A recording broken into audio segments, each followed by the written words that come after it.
Gusto kong i-video tong mga eksperimento ko. Ito ay sanga ng malunggay. Pinutol ko pero hindi ko na video sa umpisa paano ko ito itinanim. Pero dali lang, ito ay sanga ng dati kong tanim sa nakaraang taon. Pinutol ko lang doon. Tapos itinusok ko lang dyan sa lupa. Yan, ganyan. Sa ah tapos hindi ko pa yan nadidiligan. Katutusok ko lang ngayon. Ngayon, didiligan ko at para makita nyo kung paano ko ito tatakluban. Kasi tatakluban ko pa to. Itong mga ito. Tatlong ano bang tawag dyan? Botelya ng Coke. Yan. So, ngayon, didiligan ko muna bago ko yan takloban. Ito ganito, dali naman pagdilig. Oh, ito. Ito naman, tubig na ito ay tubig ulan. Nasalok lang dito. Pinabayaan ko na yung timba dito kasi sa labas.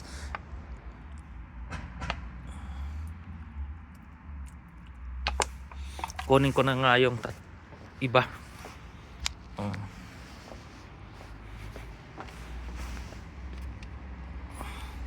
Oh yan, didiligan ko muna tong tatlo. Bago ko yan tatakloban ko to ng silopin. Kung mapapasibol natin ng dahon niya after 15 days siguro. 2 linggo. Kaya try lang, mag-experiment lang kung paano ang kalalabasan nito. Ayun, hindi ko alam kung nabasa na hanggang sa ilalim. Umaapaw na yung tubig kasi piniga ko yung lupa diniin ko. Parang hindi naman pumupunta sa ilalim. Yung botelya may butas sa ilalim sa puwit. Yung plastic pala, hindi botelya.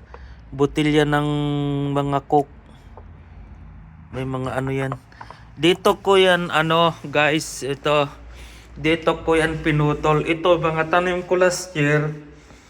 Matangkad pa sa akin mga to. Ito na ganito tinakluban ko. Katataklob ko lang din ngayon. Dahil pinutol ko nga ang mga sanga. Yung hindi naman sanga kundi yung buong puno. Ganyan siya kataas Ito na yung putol niya. Tapos yung mga naputol ko, yon dito ko itinanim yung mga pinutol ko. Kaya titignan natin after. Ito mga ito, kangkong pero wala na, patay na. Hindi ko na naanuhan.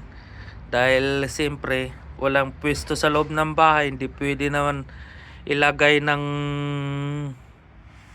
sa loob ng bahay dahil masikip. Kaya kahit gabi na nag-ilaw na nga ako, nag-overtime lang ako para magtanim ng malunggay. Dagdagan ko pa ng tubig.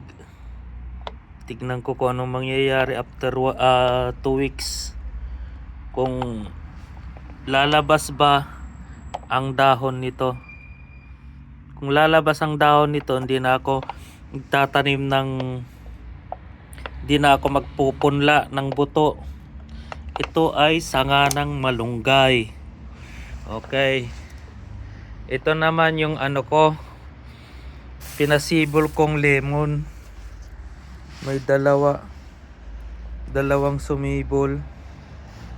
Ito lemon. Okay.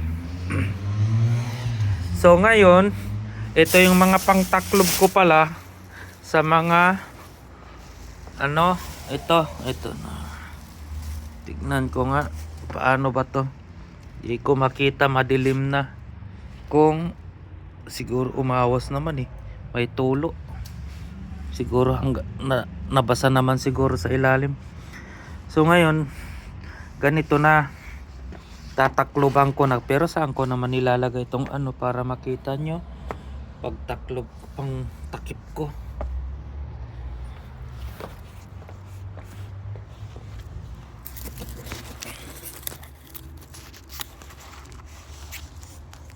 Ganyan sana, no? Wala eh. Siguro. O yan, okay na yan. Ayan. Ito, may ano na to, may rubber band na sa ilalim. Naka-ready na yung rubber band para pag isuot ko itong taklob, nandoon na sa ilalim. Iluluwag ko na lang. Ganun lang. Takloban lang ng ganyan. Tapos pahigpitan sa rubber band. Ganun lang guys. Wala ang taklob nito.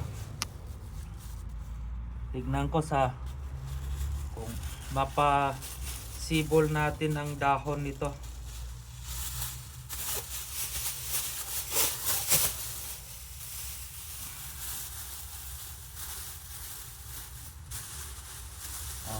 Ganyan lang. Wag lang nating iwasan lang natin mabutas tong cellophane, tong plastic, dahil papasok ang hangin, hindi na magmomoy sa ilalim. So,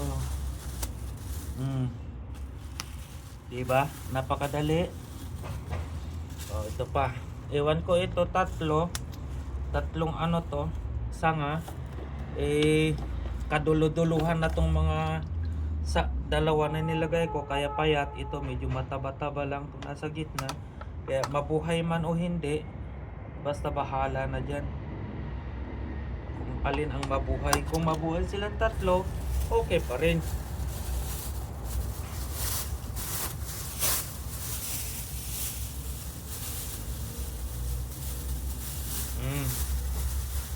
Okay na to.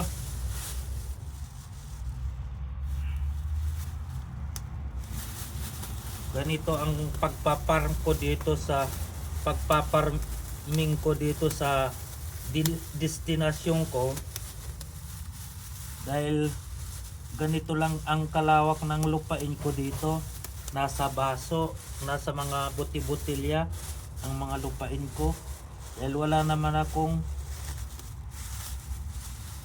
kakayahan na bumili ng ekta-ektarya or mga square meter lang naman sana.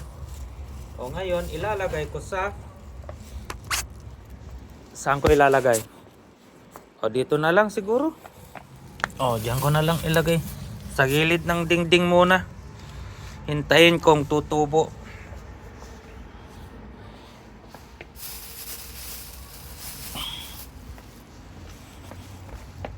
O.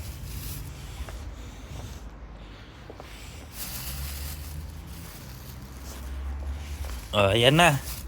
Tatlo na sila. Nandyan, tatlo.